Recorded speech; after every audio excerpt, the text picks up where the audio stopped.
আসসালামু আলাইকুম ওয়া রাহমাতুল্লাহি ওয়া বারাকাতুহু। সম্মানিত প্রিয় উপস্থিতি, আজকে আলোচনা করব রোজা রেখে কোনো নারী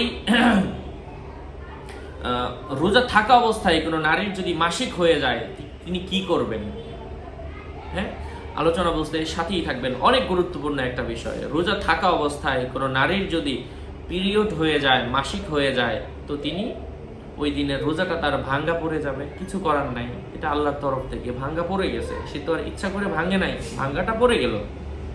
যদি এমনও হয় ইফতারের 1 মিনিট পূর্বেও তার মাসিক পিরিয়ড এর রক্ত বের হয়ে গেছে, তার রোজাটা ভেঙে যাবে। রোজার মাসের পরে তাকে আরেকটা রোজা রাখতে হবে, কিছুই করার নাই। এটা আল্লাহ প্রদত্ত। আল্লাহ পাক হয়তো বা চাচ্ছিলেন আপনি আরেকটা রোজা রাখেন। এই জন্য সম্মানিত প্রিয় বোনেরা, এখানে আফসোসের কিছু নয়। আবার যদি সকালবেলা পিরিয়ড হয়ে যায় তখন তো আপনারা জানেনই রোজাটা ভেঙে ফেলবেন, কিন্তু আমি বলছি শেষ মুহূর্তেও যদি হয় তখনও রোজা ভেঙে যাবে। শুরুতে হওয়া যেই কথা, শেষে হওয়া একই কথা। এটা আল্লাহর বিধান অনুযায়ী ফাইসালা। এই জন্য আমরা অবশ্যই যদি রোজা আমাদের ভাঙ্গা পড়ে, তো সেক্ষেত্রে আমরা অবশ্যই রোজার মাসের পরবর্তীতে আরেকটা রোজা রেখে ফেলবো।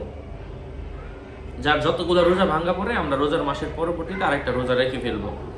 এখন আপনি রোজা থাকা অবস্থায় তারপর ভেঙে ফেললেন, এখন আপনি খাবার খেতে পারবেন, অসুবিধা নাই, কারণ এটা আল্লাহর তরফ থেকে, এটা তো আর ইচ্ছা করে আপনার হয় নাই। যাই হোক, আশা করছি বুঝতে পেরেছেন। আরো আপডেট পেতে সাথেই থাকবেন। সকলের মঙ্গল কামনা করে এখানেই শেষ করছি। রোজা বিষয়ক অনেক মাসাইল আমার চ্যানেলে আছে, আপনারা দেখবেন, উপকৃত হতে পারবেন।